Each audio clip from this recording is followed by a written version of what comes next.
जय श्री राम। अन्न किस किस व्यक्ति का हमको नहीं खाना चाहिए। कोई आदर पूर्वक अगर अन्न नहीं दे रहा है, भोजन नहीं दे रहा है, सत्कार पूर्वक हमको नहीं दे रहा है, तो ऐसे का अन्न ना खाएं। इसमें उदाहरण दिया है, पति पुत्रहीन स्त्री का भी अन्न ना खाएं। जिसके ना पति हो और ना जिसके पुत्र हो, ऐसी स्त्री के घर का भी अन्न नहीं खाना चाहिए। नमक, घी, अन्न तथा सभी प्रकार के व्यंजन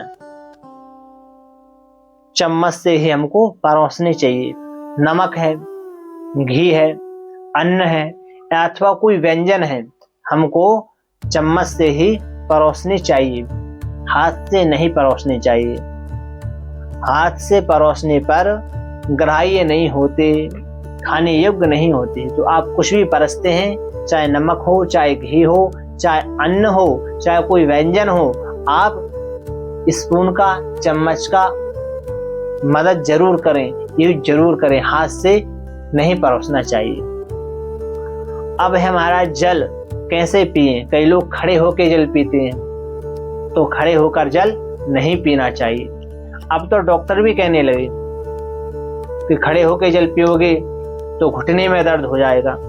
अब डॉक्टर आज कह रहे हैं, पर हमारे पुराणों ने कितने साल पहले ही, हजारों साल पहले ही ये लिख दिया था कि खड़े होकर जल ना पिए।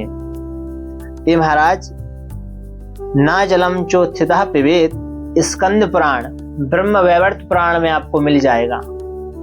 ना जलम चोत्थितः पिबेत, खड़े होकर जल नहीं पीना चाहिए। अब जो लोग नहीं मानते वैदिक संस्कृति को, आज डॉक्टर कह रहा है तो मान लेंगे।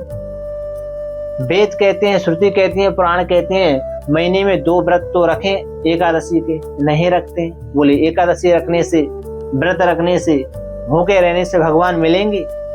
फिर वही डॉक्टर कहता है कि 1 महीने में 4 या 5 दिन रहो भूखे, तो फिर उससे कोई जवाब नहीं होता है, वो रह जाते हैं। पैर धोने का जल, संध्या करने का जल और पीने से बचा हुआ जल शेष दोबारा ग्राह्य करने योग्य नहीं होता है, दोबारा पीने योग्य नहीं होता है। तो पैर से धुला हुआ आपका जो जल है, अथवा संध्या का जो जल है, अथवा आपने जो पी लिया है, उसको फिर ना पिए। ऐसा जल भी पीने योग्य नहीं होता है। अब महाराज दूध के बारे में बताया है कि हमको, अभी आपने जल का सुना, अन्न का सुना, उससे पहले आपने भोजन का सुना था। अब आप दूध का सुनिए। ब्याने के 10 दिन तक, जिस दिन से ब्याई है उसके बाद 10 दिन तक किसी भी गाय का दूध हमको प्रयोग में नहीं लेना चाहिए। गाय का दूध तथा ऊँटनी का दूध, 1 खुर वाले घोड़ी का दूध, भेड़, गर्भणी, जंगली पशु और मड़े बछड़े वाली गाय का दूध नहीं पीना चाहिए। जिसका बछड़ा ना हो, ऐसी गाय का दूध नहीं पीना चाहिए। और जैसे आज भी आई है, तो आज से 10 दिन पर्यंत हमको किसी गाय का दूध पीना नहीं चाहिए।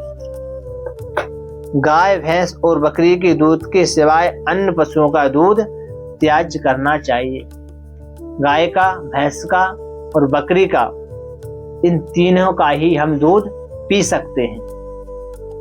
जो मनुष्य छोटे बछड़े वाली गाय का दूध धोकर पी जाते हैं, कहते हैं कि उनका वंश का नाश हो जाता है, नष्ट हो जाता है। जैसे कोई गाय है और उसका छोटा बछड़ा है और पूरा दूध आपने धो के पी लिया, तो आपके वंश का नाश अवश्य है। और जिस गाय का बछड़ा मर गया हो, ऐसी गाय का भी दूध हमको नहीं पीना चाहिए। और जो गाय अभी ब्याई है, इसके 10 दिन तक हमको उसका दूध उपयोग में नहीं लेना चाहिए। तो आज का विषय यहीं तक। जय श्री राम।